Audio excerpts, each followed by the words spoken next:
Alright, we're building an all-night fire out here. You can see we got the layers of log. Let me move this bucket.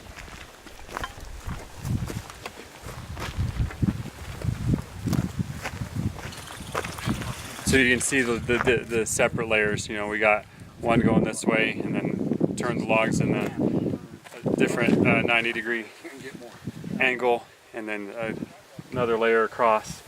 This one we're going to do 4 layers high. In between each of those logs, on each layer, we're packing mud in between it. And what that does is we're going to build the fire on top of this, I'll call it a pyramid that we're making, and it's going to burn down. Most fires that we build, the fire is at the bottom of a pile of wood, and the energy, it burns up, and it burns pretty fast, you know, and you just constantly are feeding fire or wood onto your fire throughout the night.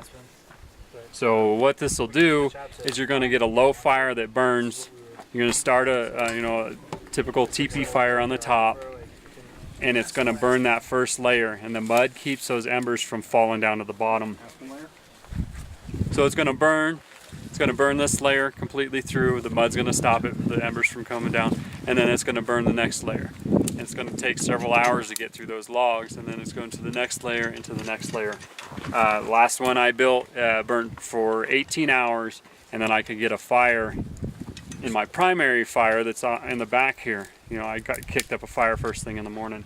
So ultimately, you'll have your primary fire, your cooking fire, whatever that you're feeding wood into, and you're using it for whatever it is you need. And this is your secondary fire. You leave it alone.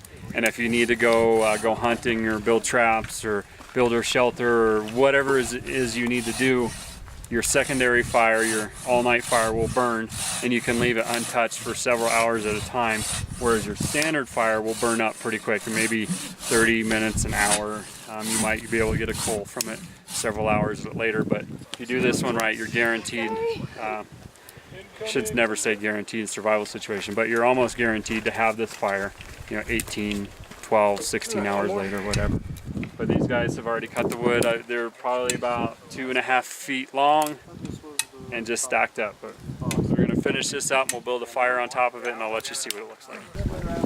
There you go.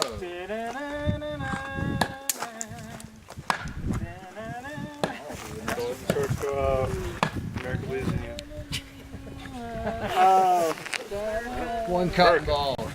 Catch it everywhere. Okay, so we got our TP built on top. Let it on fire. You can get a little energy going, a little heat, and then eventually it'll catch that first layer on fire. You're probably going to need to feed that for a little bit to get enough coals going to catch that first layer.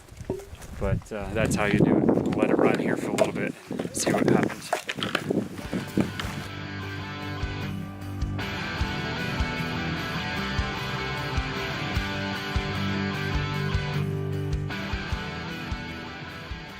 So that's the beginning of our all-night fire. We're just building up a good layer of coals on the top.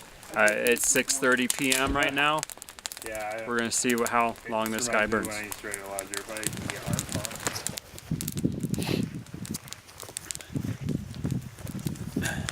Alright, it's the following morning after all-night fire at 7:30 in the morning. I got up, the fire was out mostly.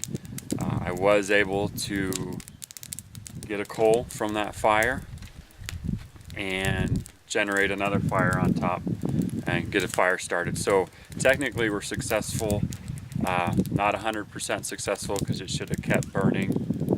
What stopped it is this layer, second from the bottom layer, is green pine, so that green wood stopped it from burning through. So if you're going to build these, make sure your wood is seasoned. I'm probably going to make students do it again today.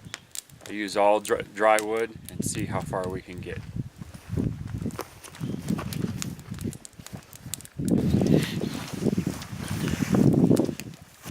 Another quick note, we did get rain last night. It rained for probably about an hour. It's really humid right now, so we had a decent amount of rain last night. And again, I was still able to get the fire going 13 hours later.